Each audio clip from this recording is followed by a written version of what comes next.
What's up, what's up, what's up? It's your man, Chazz Ellis, once again answering the question that you asked me.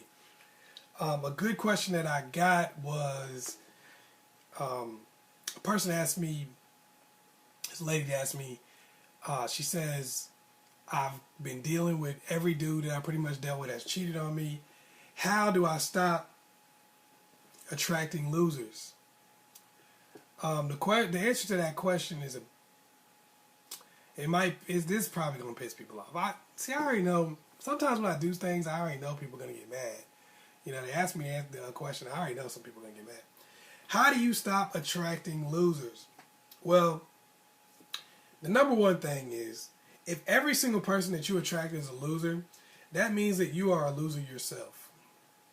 Yes, I said that. Likes actually attract likes. People always say opposites attract.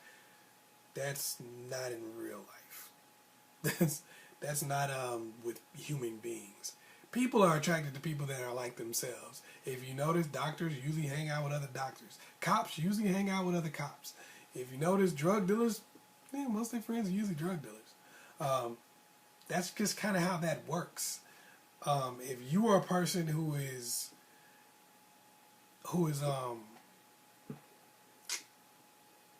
if you're a person who is kind of a loser, then you're going to attract a whole bunch of losers.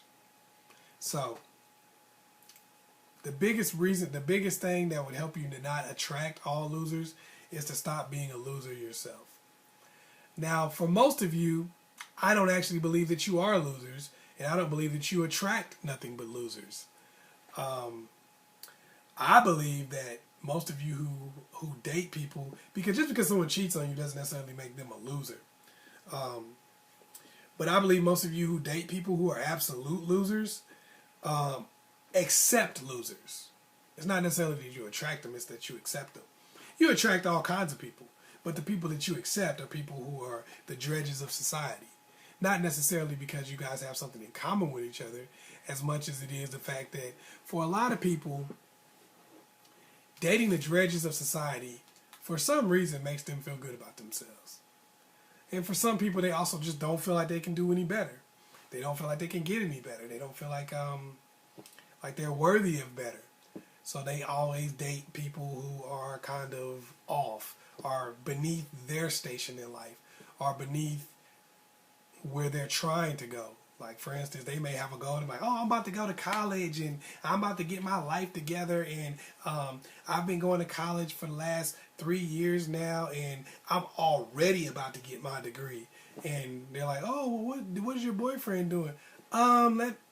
He was in prison for like 3 years, and he just got out, but I mean, he trying though. He trying, like, now he only sell drugs on the weekends. You know, it used to be he sold every day, but now he only selling on the weekends. And like, it was crazy because the other day, like, he was about to shoot somebody, and like, he thought before he did that, and he just pistol whipped them. So I think he's making a lot of progress.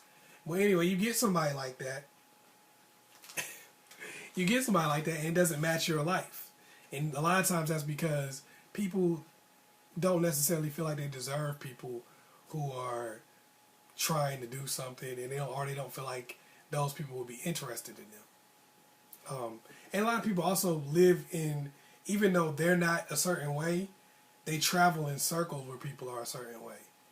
Like, I used to, when I was in college, man, I used to know a lot of girls who would go to the most hood ghetto club. Like, they were in college, they were trying to do something with their life, but they would go to the most hood ghetto club, and that's where they would hang out. You know, so they would attract hood ghetto ass dudes. And I know a lot of girls who just date people who are just not about anything. And this is not a racial thing one way or the other, because it's like, I've seen it on both sides. People dating people who are just not about anything, even though they're about something, even though they have goals. So that's one of the things. Also, who are you accepting in your life? Not who you're attracting. Because yes, if you're a loser, you're going to attract nothing but losers. But who are you accepting in your life? Who are you? What kind of person are you accepting? Not necessarily who you're attracting, but Are you taking on losers even when perfectly good people try to talk to you? Even when perfectly good people try to deal with you? Are you just traveling in circles where only losers are hanging out? And another thing is, are you engaging in relationships with regular people, good dudes, but you're not doing everything you're supposed to do in a relationship? A lot of times it's real easy for us to say, every guy I've ever dated, he cheated on me. They're all losers. I hate every last one of them. They're jerks. I can't stand it. But if every single person that you deal with is cheating on you, that might tell you something about you and what you're doing or not doing. Because everybody's doing it. Everybody's cheating on you. Every single person that you deal with is cheating on you. Like, that's crazy.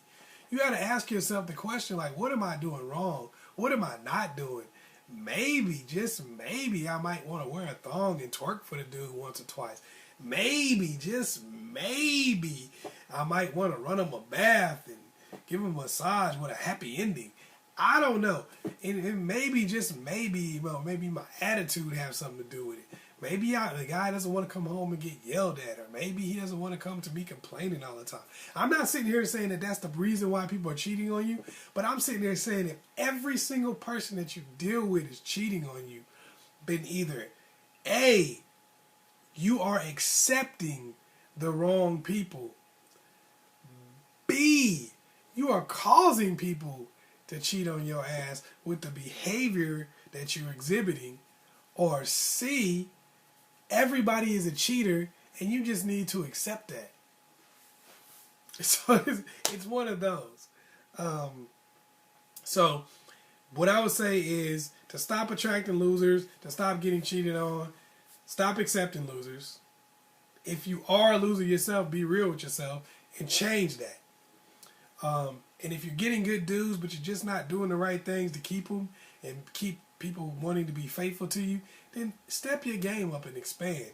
I would say do a little bit of all of those things. Because a lot of times it's not just one thing that's causing us problems. It's a combination of things. A little bit of this and a little bit of that. So I would work on every single aspect of those things, and I bet you'll start getting better results. Yo, it's your man Chazz Ellis, once again, giving you the information that you asked me for. The Chazz Ellis Project is coming out on the 15th of April. That's right. We already got episodes shot. They're coming out, and you'll be able to see that. I'm going to leave a link somewhere.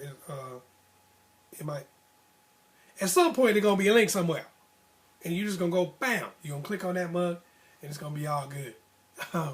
If you know anybody that needs to watch this video or that would probably get some enjoyment out of it, share it with them.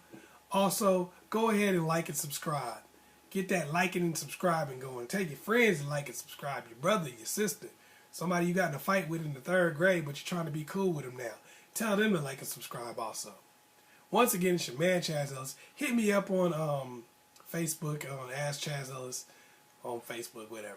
And also go to my website. It's going to be out on the 15th also. It's called the Chazz Ellis Project. Boom. You can find it really easily. Peace.